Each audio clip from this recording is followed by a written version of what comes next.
Welcome to this video. This is finally the first part or episode of the viewer games reviewed. Yes, I requested that you send me games of yours that I will review on video. Yeah, and this is the first one. How did I select the game? Pretty simple method. I just took the first one that was sent to me in very early January, I think. So it was just the first game in the inbox with this subject, and it is an interesting game. It was played between two players that want to remain anonymous. I left that, let's say, optionally. You could give your name or not. In this case, the white player was the one who sent in the game. He wanted to stay anonymous. Yeah, no problem with that. I totally understand. What is useful though to know the ratings. This was a tournament game, and the white player is 1500 rating. This is the viewer of the channel, and the black player is slightly stronger with 1650 rating. Yeah, it's useful to know those ratings simply to put things in perspective, because you cannot, let's say, expect completely perfect play from players of that level. You have to judge the moves a little bit in relation to their ratings and their experience levels. So let's start this game and see what happened.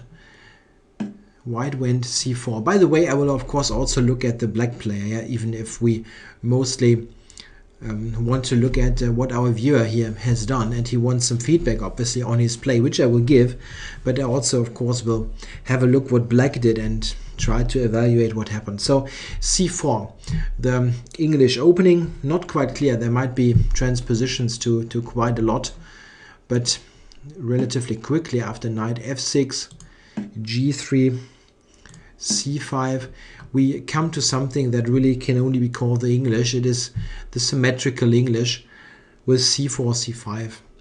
Yeah, bishop g2, g6, knight c3, bishop g7. So all very, very logical. White now played knight f3, which is of course a perfectly normal move, and it might be that I have played it myself in this type of position when I was playing c4, g3 a little bit more frequently. However, this move in relation, or let's say if you look at what happens later, I'm not so sure that this fits so well. I probably will come to this point later and then explain what I mean. Black now castled, white castled, and knight c6. So we have a completely symmetrical position.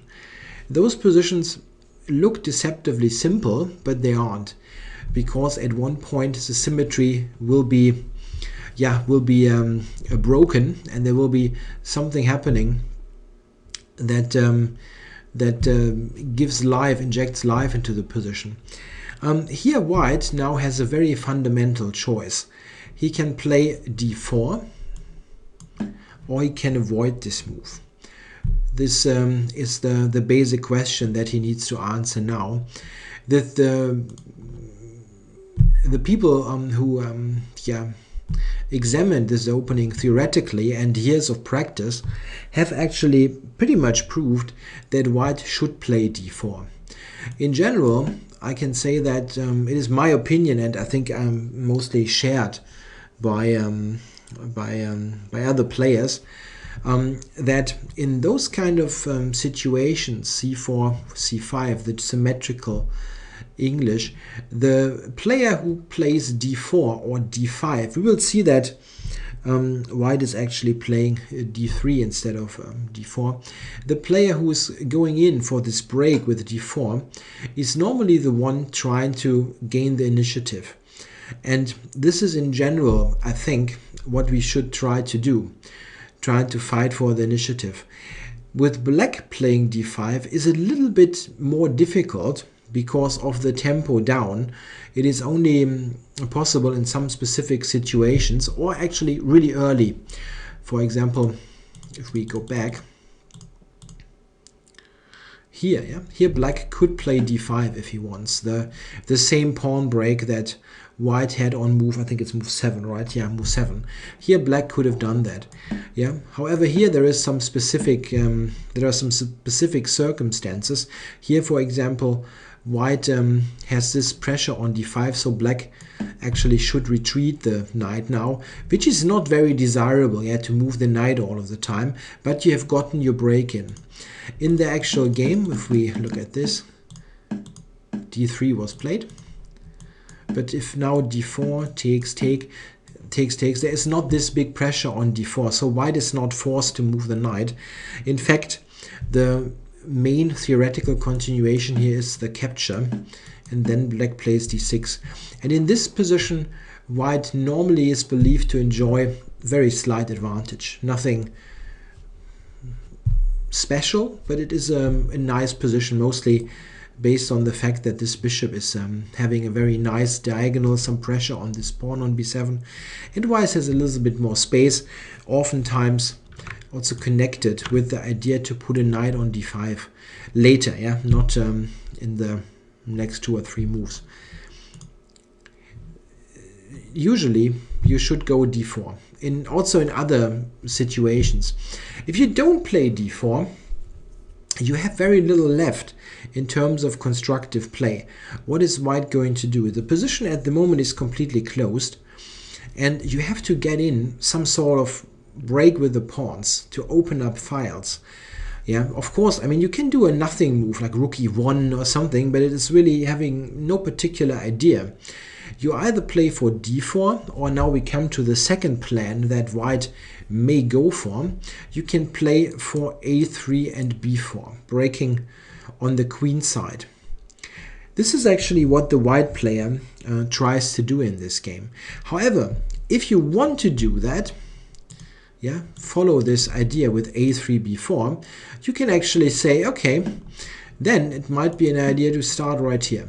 a3, rook b1, b4, and even don't develop the knight at all to f3, because here we have the diagonal open for a longer time, and the queenside play is hitting much quicker. White gets in a3, b4 in much quicker way. This is an idea. Also, one additional benefit of this is that you have very nice control over d5. Here d5 is just blundering a pawn. So black cannot do that. If knight f3, what white did, actually here, black had the opportunity, if he wanted, to play d5 himself, which is not leading to an advantage, but it's the ambitious move that very often you want to prevent. Yeah, okay. White here played d3, which is kind of a little bit indecisive, this move. What is white actually going to do? He probably only wanted to play the next move, bishop d2, sort of, yeah, put the pieces out. But what it does not do, it doesn't serve a particular purpose. White is not really playing very actively and following a plan like this a3, b4 plan, or d4. d4 is what I like most, but d3, I mean, it's not a mistake, it's just not a very purposeful move. Yeah, black now played the move rook b8. So what he's doing is the same idea. He wants to play a6 and b5. This is possible, not a bad move. Yeah, the alternative was, you can guess, d5. Yeah, just switching sides. Let's say black is now the one who's going in for this break, and probably after takes, we have a position now where white will take, for example. Queen takes, and now is a very interesting moment, and this is a completely theoretical position, played many times. It's important to understand that from a structural point of view, this is something that is relatively comfortable for black. Yeah, he has the diagonal. Yeah, remember what we looked at earlier. Yeah, this here, d4 takes. Yeah, this is the same thing. After d3, d5, takes, takes, takes, takes. It's the same thing, but white is a tempo up, white is a move up.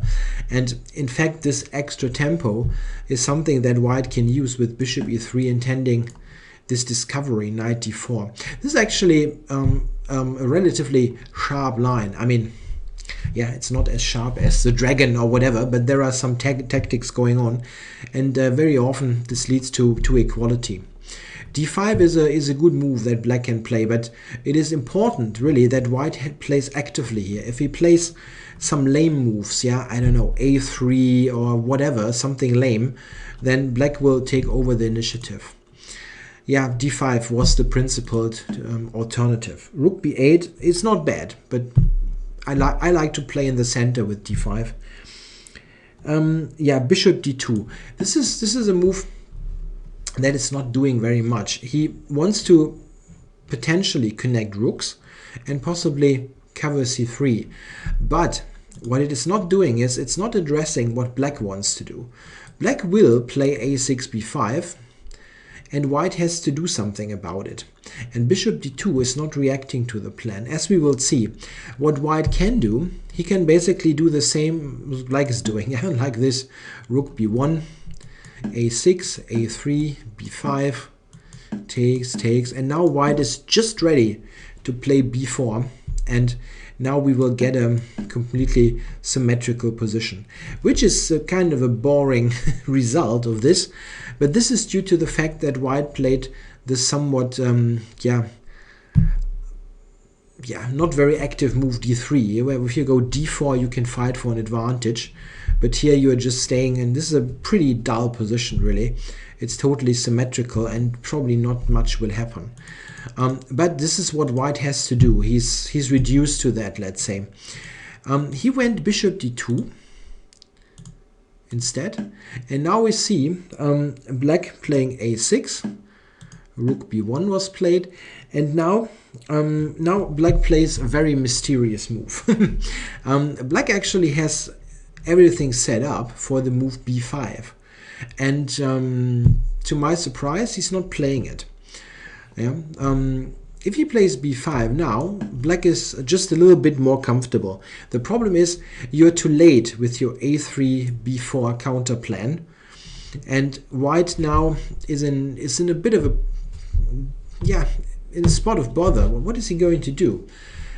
He is definitely too late for that, as b4 hits, and this is very, very awkward, because, well, you can do something like that, but here you're basically admitting that you just eternally verse a little bit, at least, yeah, nothing dramatic, but yeah, we have a weak b2 pawn. Black has a one island pawn structure, which is always very nice. It's a very compact setup, and white has two islands, yeah, with this isolated b2 pawn. So you're too late with your counterplay, and it's questionable if you really should take on b5. It's probably better to, stay passive, yeah. But you see, white is already a little bit on the defensive, which is the reason, or which is the reason is that he played this d3 bishop d2, which is kind of passive. But mysteriously, black didn't play b5. He played the move rook e8, which is, I cannot really explain it. I don't know what the idea is. But this is something that is seen quite often in games of that level, that one side is actually picking up a plan or starting with a plan, but it's not really realizing it very purposefully. There's a tempo lost here and there, or some wrinkle is played that is not necessary. Here the straightforward move b5, which is really fitting perfectly to the moves that were played before, is just leading to a good game for black. But, well, rook e8, it simply does not relate to the former moves. And, well, this is sometimes happening in those games. They start with a decent plan, but then somehow it is not completely realized to the fullest. So it's not very principled, the play sometimes. Rook e8, yeah, here white should take the chance to play a3, really. Yeah, so simply to be ready with this counterplay with b4. But white didn't do that. He played queen c1. And this is kind of fitting to the policy that was seen before. This is passive. There is no active idea connected with the move. The only idea that I can spot is bishop to h6, but this is not helping very much, as black will play bishop to h8 and keep the bishop, or he can also just allow the trade, which is not terrible. White is losing quite some time with his actions here. Yeah, the problem is, if you want to play for an advantage here with white, what can you do? There are pawn breaks, there's piece play. With piece play in such a very close position, you get nowhere. You cannot, let's say, concentrate your pieces on the king side and start an attack, or on the queen side. Sometimes in some positions this is possible. It's all about activating pieces, putting them or concentrating them on one side of the board. This is not happening here. Here it's all about pawn breaks.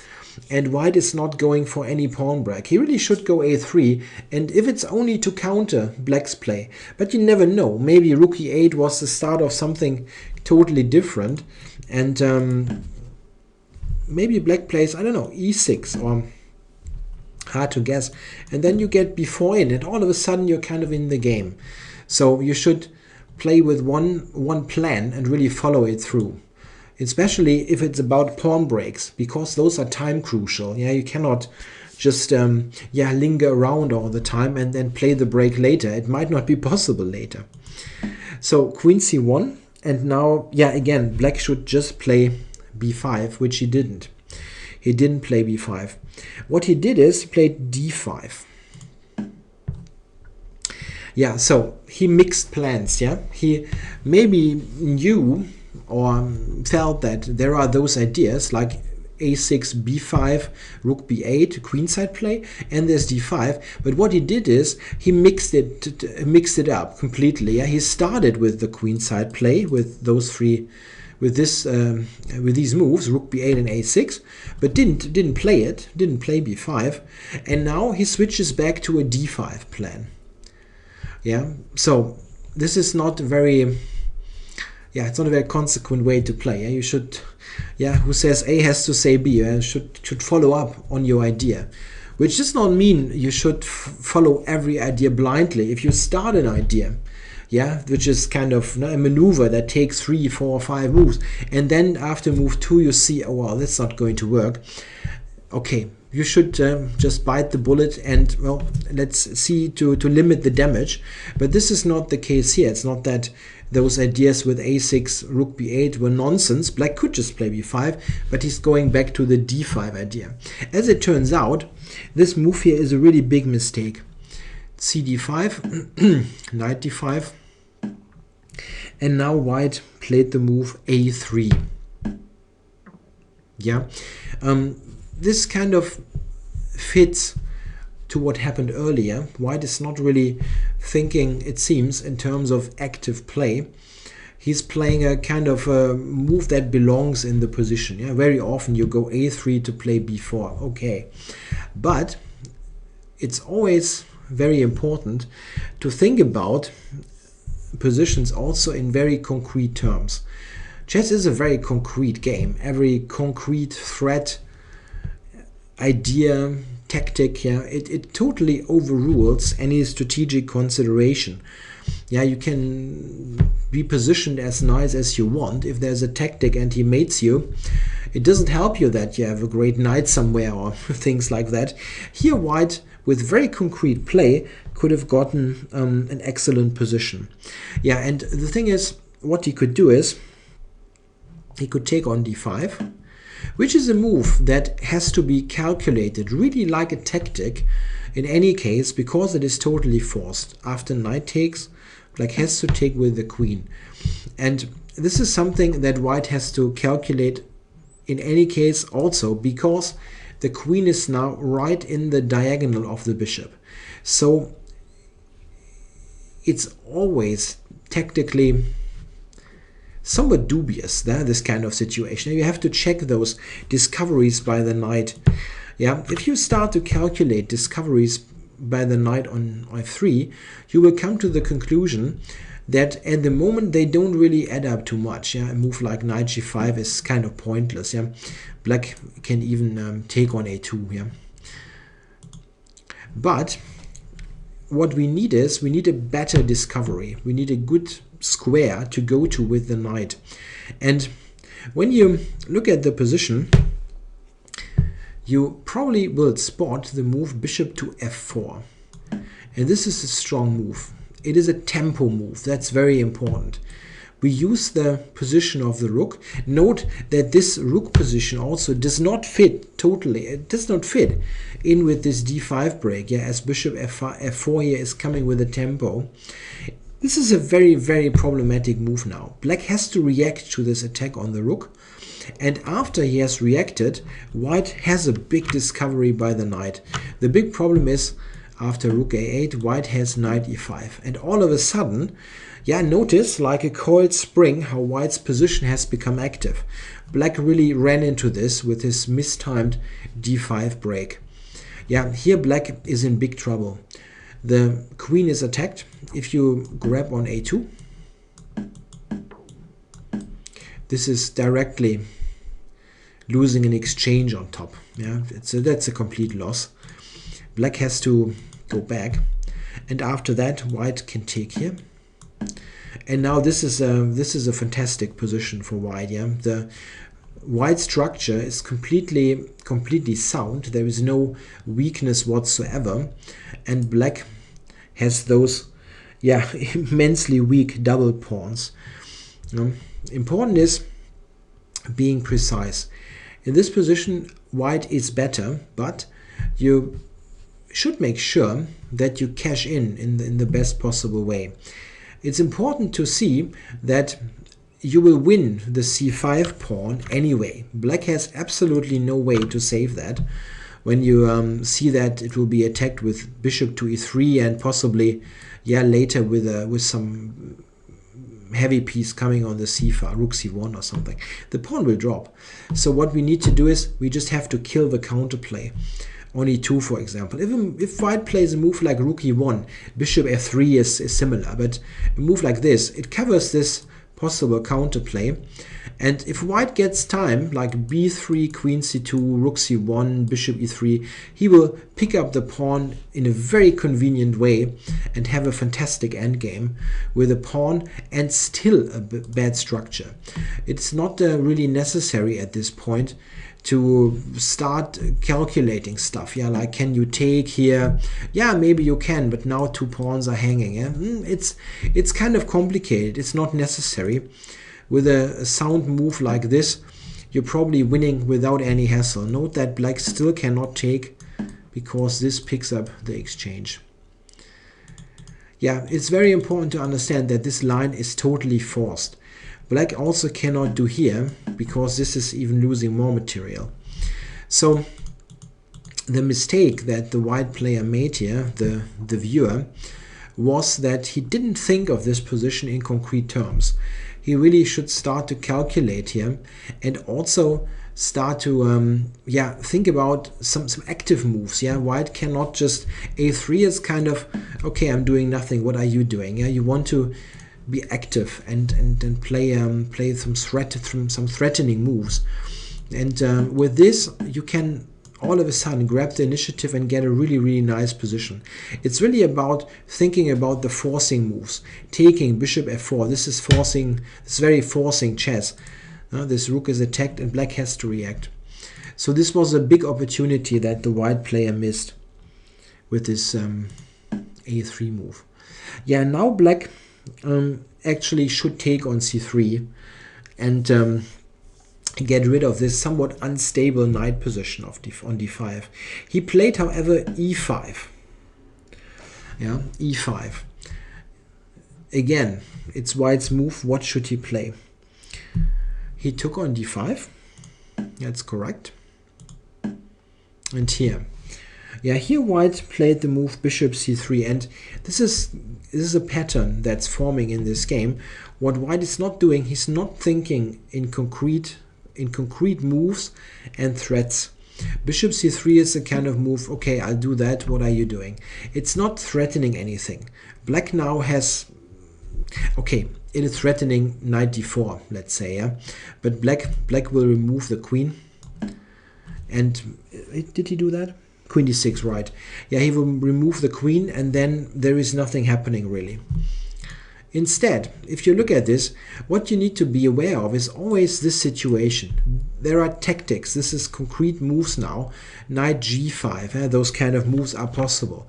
What white must do is he needs to find good discoveries. And also, what is very important, white has to be aware that all of a sudden the queen position on c1 does have some point. The queen is putting some pressure on a vulnerable pawn. The pawn is not protected. This means that white actually has two good moves here. He could have played bishop e3, which is strong, instead of bishop c3. The difference is now we are attacking this pawn. How is black even defending that? It's not easy. A move like b6, there's always this idea. But that's a funny reply, yeah? Has to be considered. So white has to make sure that he's circumspect here. Knight d4 is actually running into big trouble. But white has another tactic here. After b6, he can take here and just win a pawn.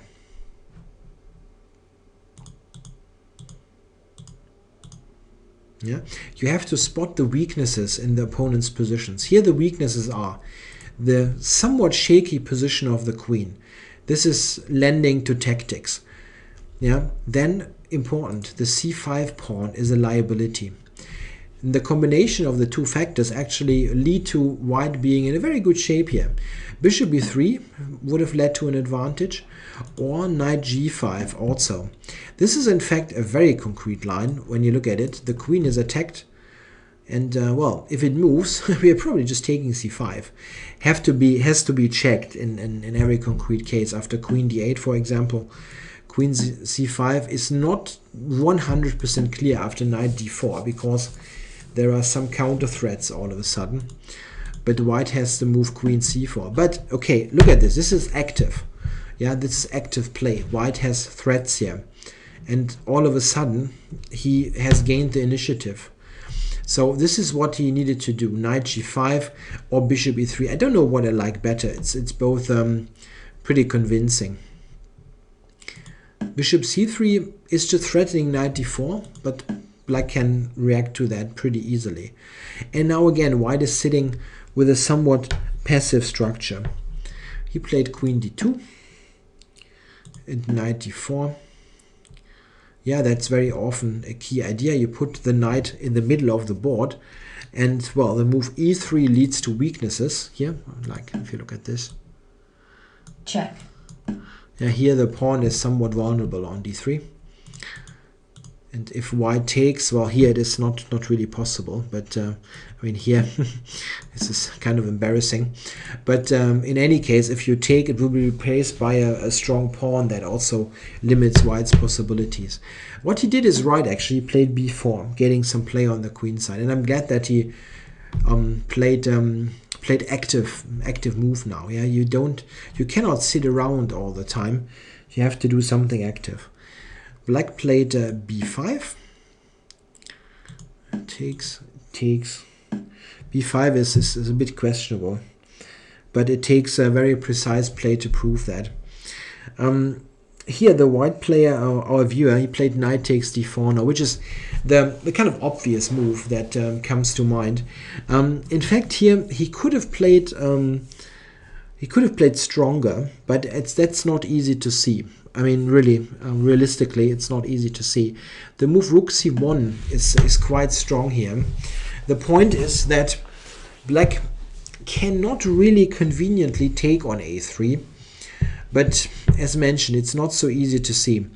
If black takes here, the problem is that if you think of this, all of a sudden, the white bishops are getting very, very active, and black has a hard time to keep his rook even. Yeah, one of the rooks actually. Yeah, this is attacked, and there's also this coming. Plus the queen is offside. which means that queen a3 is not really great. Black has to do something like, let's say, capture. Check. Then maybe retreat or bishop b7. Maybe bishop b7 is possible. Yeah, here white is in fact all of a sudden in quite good shape because of the activity with rook c1. But that wasn't easy to see, really. What white did is he took and played bishop b4. That's okay. Queen e5.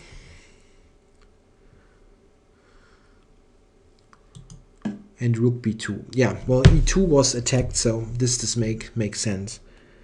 Yeah, this position is probably about equal. There is some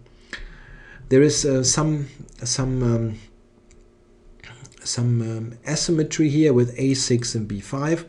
Yeah, black has chances to maybe get a pass pawn, but not easy because white has a very reliable blockade here with the bishop on d4 on b4, and it's not easy for black to make some headway here.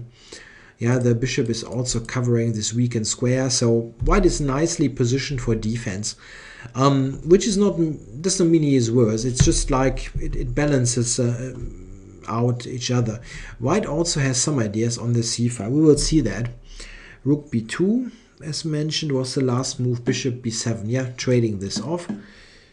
This is useful, and white take the c file. Queen e6 and rook bc2. That I like. Everything is nice. White has taken the c file and at the same time covered e2. It's a very nice thing to play. You want to combine protection of your weaknesses with activity. Here the rook on c2 is doing both. Yeah, it's a reliable defender of the pawn, but also able to do things on the c file. Now black made a mistake. He played rook d7. Yeah, I don't know what he should do. Rook bb8 or something. Just a normal move. This is not good, simply because of a concrete reply that, however, was not played. White now played the move rook c8. Yeah, trading one pair of rooks. Maybe he felt under pressure and wanted to get rid of one of the rooks. In fact, I don't mind trading a rook here. It's not a big issue.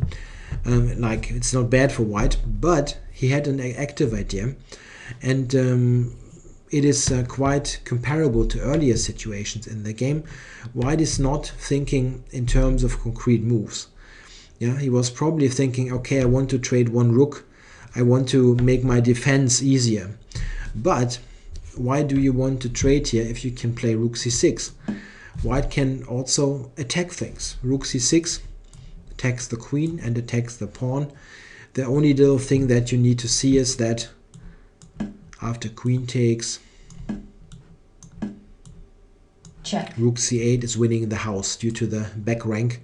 Yeah, black has to play that, and here it's just over. So black cannot reply queen takes e2. Yeah, maybe white was thinking, okay, I cannot move the rook because the pawn is hanging. But, well, he went rook c8, so he was aware that there are maybe some kind of tactical implications. You know, it's a case where the candidate move principle can help you. Before you play out a move, you should really think about what moves come into consideration at all. And if you can attack a piece of a higher value with a lower value piece, yeah, attack a minor piece with a pawn, or attack a rook with a bishop, this kind of things, forcing moves, they sort of show that you have an initiative. If you can attack something and force a reply, this is what is really used to get a momentum in a game. And here the move rook c6 has to be on the list of moves to be checked. And if you start to check the move and see that, okay, he cannot take on e2, well, then that must be a good move. The queen really, where is it supposed to go?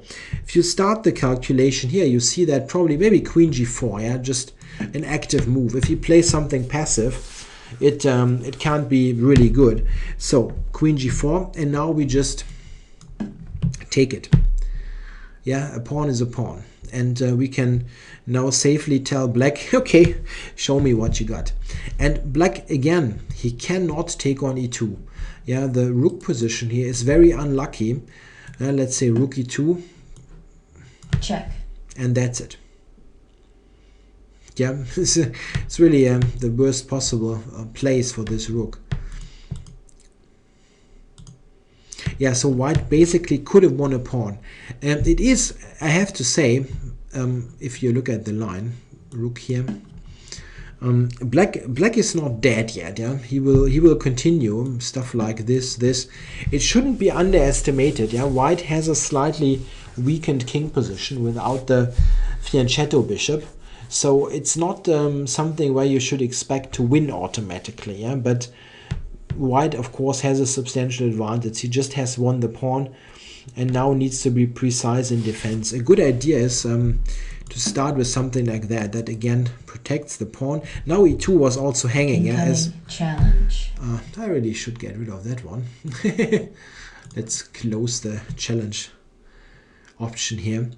Yeah, black will play the h pawn and try to get counterplay like that, but it still is a pawn. Yeah, so with precise play, white has chances to win this, certainly. But he played rook c8. Black went back to d8, and we actually get the rook straighted. Yeah, so here we see that white was successful with his trading idea. But he forfeited this idea with rook c6. Getting an advantage now is not possible anymore. But okay, white is not in trouble. The next move is very interesting, in fact, because it fits to the general attitude. Yeah? White is playing a bit too timidly all the time, not really going for active moves. Yeah, he played the move queen d1 now, which I can only guess was maybe directed maybe against queen b3, that he was concerned that the queen is entering. I'm not completely sure. There might be some other idea that I cannot guess correctly. What was a good move, however? Well, there's just one open file in this position. It's a C file. And what we want is we want to invade. So a simple move to consider here is just queen c2, intending to invade here or on c7. Yeah, activity, forward. Yeah, this is how it goes. The one who's more active in a game of chess is very often the one who wins it. Yeah, it's just the case. Initiative, activity is crucial. Yeah? Just sitting around and shuffling will very often lead to defeat. And here, why not use what you have in this position, the C file, queen c2, gives white a little bit of hope to do something. It's probably still about equal if black plays precisely, but yeah, it is maybe a little something. Yeah, what is black supposed to do? Maybe he marches the h-pawn. Okay, we enter here. Yeah, winning a tempo. This is what I mean, initiative. Yeah, we get active pieces, can attack black's pieces, and in the meantime, yeah, maybe get to the pawn here on a6 and so on. It's just active. You need to be active and not just defend weaknesses passively if you can do this with active moves. Yeah, queen d1. And a passive move, and black now plays h5. That's of course a good move. Yeah, it's a good multi-purpose move. It makes sure that the back rank is not so weak, and it uses this pawn as a battering ram, opening up the king side. That's just good. Here, okay, it's difficult now to play, maybe because you just played queen d1, but again, you should play queen c2.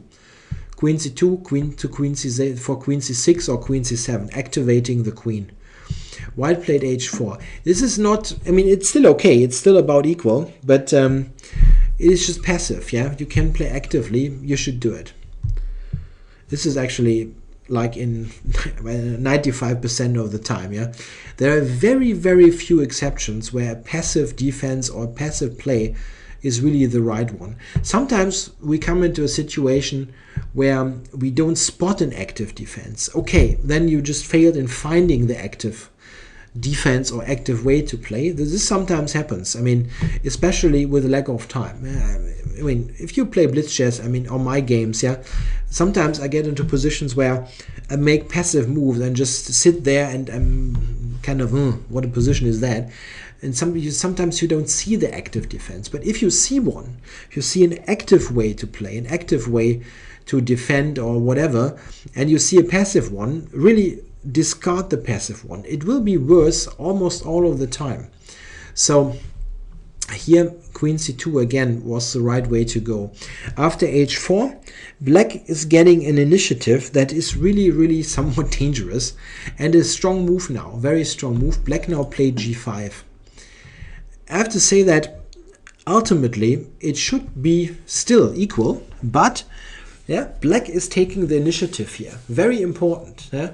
He's taking over the initiative on the board and also the psychological one. Yeah, he's the attacker now, and it's always easier to attack than defend.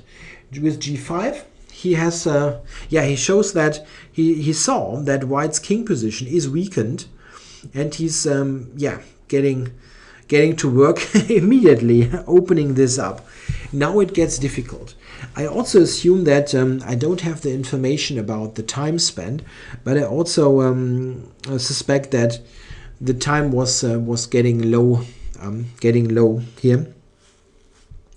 Also, I mean, it is an anonymous game, but the place where the game was played actually suggests that this is kind of a quick classical time control game, yeah? Like 90 minutes and 30 seconds per move, or maybe 60 minutes with 30 seconds per move. So I guess here there already was some time pressure involved.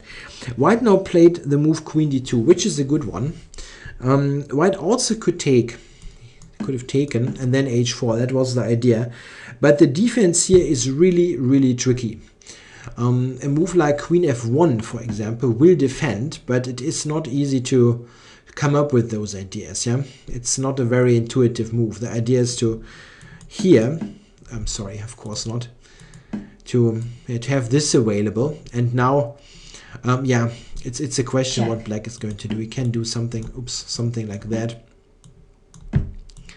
Yeah, this is a possible line. White will defend, but it is not a very natural proceeding and tricky. Queen d2 is actually okay. This is a case where he played an active way to defend. Yeah, queen to d5. It's actually nice. Rook d5. Queen takes. Queen e2. So white has given up this pawn on e2, but the counterplay that he's getting now, he gets one, rook c8. Check.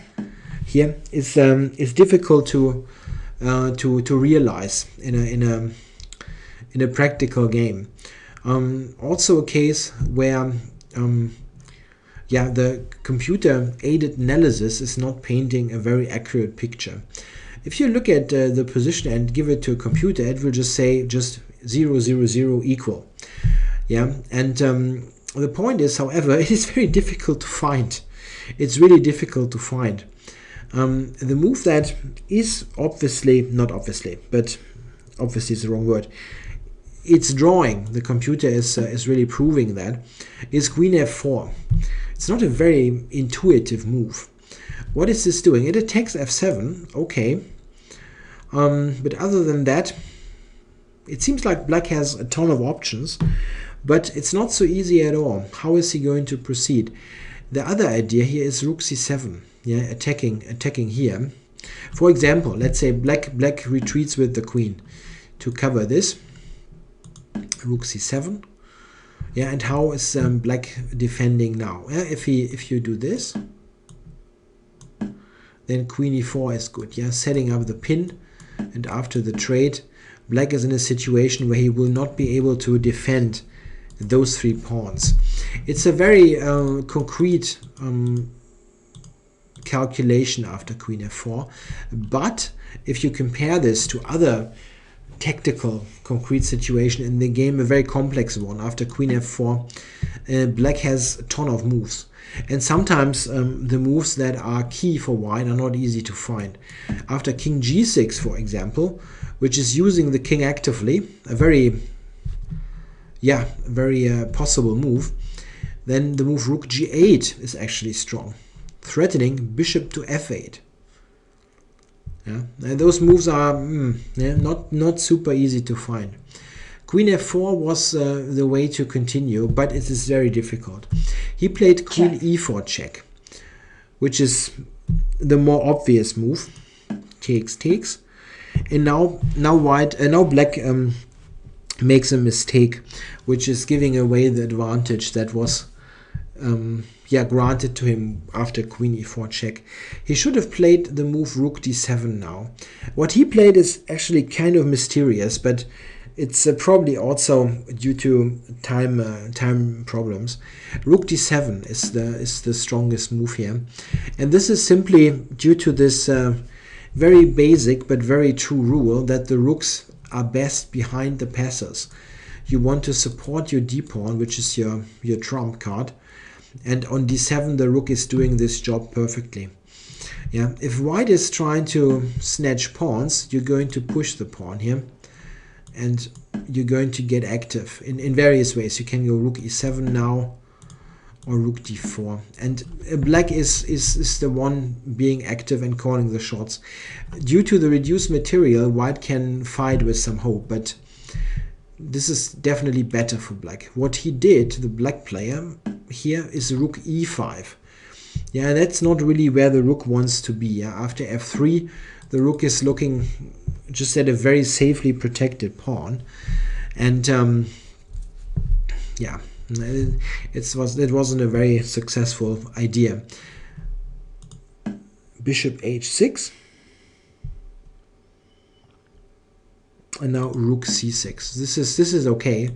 Rook d8, however, again, getting behind the passer was the easier way to play it. And here white is actually active enough for a draw. I mean, like, let's say check, king g2, and I don't know, maybe king g6. Yeah? Black this rook has no squares. Yeah, it's kind of unluckily placed. Okay, it can go to e6. Yeah, but well, it doesn't have any big point there. Let's say bishop d6 to force it to e6, and bishop c5, and white will win the pawn. Yeah, it continues, but white has a draw, let's say, at the end. Rook c6, however, is not a mistake. It's just less. Yeah, it's the less principled move. You want to fight against your main enemy, which is the d-pawn. So rook d8 was stronger. Rook e6. Yeah, keeping the rook. King f1. That was okay as well. Bishop g7. Again, it's still a drawish position. Bishop g7. Yeah, and now here white should have played king e2. Yeah, just the way to go, using the king as a blockader. And maybe when it actually comes to d3, maybe you even get an f4, f5, I don't know. Yeah, we are very glad that we have an active rook here on c5. That's a very nice piece. Yeah, making sure that f5 is not coming, and always keeping pressure. Yeah, some pressure maybe on the pawn and also on the queen side, which cannot move. So white here has enough for his pawn in terms of a defensive compensation. It is enough to defend the active pieces that white has.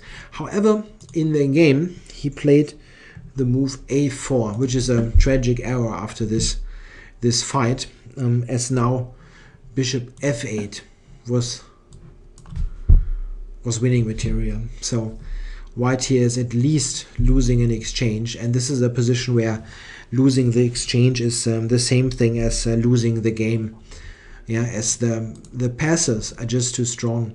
Sometimes you can fight with being an exchange down, but that's not one of those positions because the pawns are just too strong. Yeah, he tried f4, bishop takes, and here f5 check was played. It doesn't really make a difference in this continuation of the game. White was a piece up, white was a piece down, and resigned now. Yeah, that was the first viewer game, a game that the viewer of the channel lost. Yeah, and they say that you learn from your losses. Yeah, you can also learn from your wins. It's not very it's not that you learn from losses only, but this is a game, I think, where the white player can draw some conclusions. Or let's say if I see this game and I should give the white player ideas what to do, what to improve about his game, is that he probably, this is just one game is very tough to draw conclusions upon, but there are some cases, some stages, situations in this game where white was playing a bit too passively. Yeah, moves like d3, bishop d2, queen c1. Yeah, those moves are relatively passive moves, especially with white, where you want to push. But in general, yeah, you want to be the one to open the position to go forward. And white was mostly reacting in this phase of the game. After d5, when the situation opened up, white had a tactical chance with knight d5 here and bishop f4, but didn't take it. So the white player seems to be very often in a state of mind, yeah, how to place my pieces, where can I put them, those kind of things, instead of concretely approaching a position. What are the moves that I can play? Can I attack something? Can I use some disharmony in my opponent's position? So the white player really should try to play in a more concrete way, thinking more in terms of attacks, direct ideas, than instead of abstract maneuvers or ideas. Just going a little bit back to the basics. Also probably do some work on calculation of lines. Maybe he saw the one or two of those ideas, but he kind of lost track a little bit when he looked at the moves, and then went for something more passive because it felt more safe to him. Safe is very often not good. I can only guess at some stages. So what I would definitely say, the white player should focus his own studies on concrete play, on aggressive play. A good idea is to study games that feature active aggressive chess and active aggressive players. It's not so easy to do that with modern games, because they are simply on such a high level that you don't see many mistakes at all. So some older games come to mind. For example, if you want to go really old, then something like the world champion Alexander Alekhine. He was a fantastic dynamic player, and he has won many straightforward attacking games, even against good opposition. And it wasn't really, they weren't total putzers, This was already on a level that you can very much compare with some modern play. Not modern top class play, but he didn't play against complete amateurs. And those games are instructive, where you can see how to punish somewhat insecure dynamic play. And those chances that are presented to a player, like here with bishop e3, where you can attack this, and here basically set up a double attack, those chances have to be taken. This is far more important than abstract considerations in a game. You want to use those concrete chances. This is where the points are won and lost very often. You can play a ton of fancy moves. If you don't use your chances, you're not going to win the games. This was the first viewer game on video, the first of, I hope, more to come. Well, I hope I will definitely make more of them, but it's also, of course, about feedback, how well it is received on the channel. I have a ton more. He sent me many games, so I can basically do this for weeks if you like. I hope you enjoyed that. It was an interesting game to watch, and if you don't watch the channel, see all of the videos, there's a live show coming up also on Monday the 23rd. I should February 2015 should mention that there's a separate video on that, but if in case you just see this one, yeah, make sure to tune in. Okay, well, thanks for watching, and I'll be back with more of these, I think, in a couple of days. Thanks.